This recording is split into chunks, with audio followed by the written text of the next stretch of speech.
I'm the greatest rapper alive, greatest singer alive as well. People got to catch up to it. Like, I feel like a lot of people is fighting it. A lot of people is like scared to accept it. If Obama dropped the album right now, I'm like, well, you're a president. But if it's fire, when you press play and it's fire, you got to accept Obama can rap.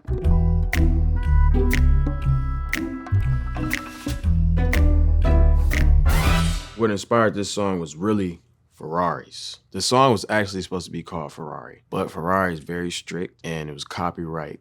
So they said we can't name it Ferrari. So we named it No Smoke. I made this song maybe like a year prior. I probably sent it to Gunna maybe 6 months after I made it. He said he liked it. He got in the studio and, easy, knocked it out in like 20 minutes. My favorite thing about working with Gunna, we easily complement each other on songs, and it's kind of like melodic sounding at the same time too. So I feel like we just mesh very well on music. Yeah, whipping Ferrari. Whipping Ferrari, I play with that pussy like it's an Atari. I never had an Atari in my life before. I am 28. I never had an Atari, though. I'm more like a Nintendo type of dude. You know what I mean? Like Nintendo 64. But like, I never really played Atari, so that might be Rap Cat. But I know that Atari is a game, and you play games, and you know what I'm saying? I don't need to get explicit. But you know what I'm talking about, yeah. She caught me cheating. I told her I'm two-turned, baby, I'm sorry. I'm from the Yaktown, I'm from the 313 with my Cardis. Yaktown is Pontiac, Michigan, which is where I'm from. And it's like 30 minutes from Detroit.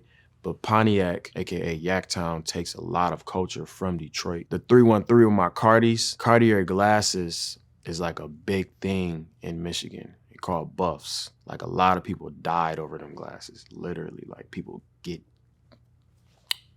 over glasses. They like $2,000, $3,000. That's like a big staple. And if you got buffs on in Michigan, you automatically known. You gotta be a rapper, you gotta sell drugs or something, you know what I mean? When I'm in London, I fuck a young woman. She like how I keep it 100. Oh, you wanna smoke with me, niggas ain't running. All the bluffing is getting redundant. I'm learning to ignore people constantly antagonizing me, constantly trying to speak negatively on me, because I realized, I found a life hack. If you getting internet hate, it's a button on the side of your phone, it's a power button. If you hit that button, it literally don't exist no more. So once I figured that out, I'm like, yeah, it ain't really that deep. Niggas be acting like they want smoke with me, they don't want no smoke for real. Niggas be acting like they want smoke with me, they don't want no smoke for real. People really don't want smoke with me for real, man. I realized that a lot of the hate that I get, a lot of like the rage baiting that go on is really just internet. And I feel like people purposely act like they want smoke with me for financial benefit. Get online, bringing me up. People gonna tune in and see what you got to say. People just don't want real smoke with me. Been on my shit for a long ass time. How these new lit niggas look up to me. I don't even know the bitch name, but you come to the crib, but you keep on touching me. Greatness take a long time. When I get locked in, it ain't no rushing me. Already came, but she wanna impress a nigga, she keep on sucking me. A lot of these new folks, whether it's rappers, content creators, they grew up watching me because I started off on YouTube doing vlogs every single day. You know, the people that's in their early 20s that's lit right now, they grew up watching me just because I started very early when I was like 17. So, I had my era of like being one of the biggest Black YouTubers, and I feel like that's stamped and it inspired a lot of people that's lit today. They talking about clout, they talking about chasing, I'm already popping. Bust down the chain, the auto my plane, got too many options. I'm really not into jewelry like that. Like I've been wearing these every day for like the past month, you know what I mean? Like I feel like with me, I'm getting to that age where, I'm buying plain watches and stuff I want to give to my son later on, you know what I mean? Stuff like that. So yeah, I'm into watches, I'm into nice things that hold value. I done already hit that hoe, so I pass it to homie like Stockton.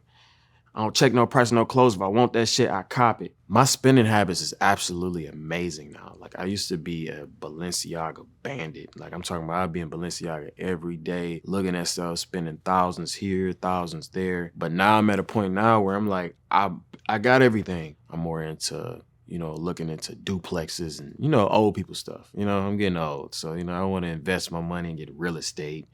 All of that, 401ks, whatever that is, I'd have had me a dream last night. I was selling out all the arenas. Got the ice on in Dubai, might turn to an Aquafina. I can easily stop doing music and make buku dollars. Every day, wake up. I make money every day now. But when it comes to music, I can't give up on music until I sell out an arena. I don't care if I'm 59 when it happens. I don't care if I'm 68 when it happens. I have to sell out an arena. You know, something that's very, very on my bucket list that I must complete. When I think of my music, I think that's something that's very, very, very possible for me. She a yellow bone bad bitch with all money on God, I need it. She a good girl and she not toxic, then I gotta breed it. Gotta breed her, gotta put a baby inside that coochie. I like independent women. She got her own, she ain't gotta be a yellow bone. It just rhymed at the time. But like, you know, I don't discriminate. Like I do like a girl with her own money. I'm gonna pay for everything anyway. But I still want a girl that's on her own. She not asking me, can I go here? Can I do this? I'm just doing it willingly because I want to, not like because I have to. You know, I don't want a kid. I want a woman. She a 10 out of 10 when I'm hitting that raw like some uncooked sushi. By the way she walk, the way she talk, and tell she bougie. Walking around with a Birkin. Hermes bag, she ain't wearing no Gucci. I love Gucci. I was just doing comparison and pricings. Hermes bags, Birkins, 20,000, 30,000. Gucci, you spending 3-4. So, you know, a lot of girls, you see a girl with a Birkin, you automatically know she bougie. She gots to be, because why do you have that expensive purse? It's just a purse, it's just a bag at the end of the day. It ain't nothing wrong with Gucci, ain't no smoke with Gucci. I love Gucci. It just rhymed at the time, you know? So with the music video, we shot it in Dubai. I remember after we made the song, he was like, hey, we got to get 2 Ferrari trucks. It just so happened that I got very rich friends in Dubai. As soon as I landed, he was like, hey, I got a Ferrari truck you can drive. I'm like, perfect. So I just need to find one more. And we really just rode around Dubai, kicked it, real lifestyle stuff.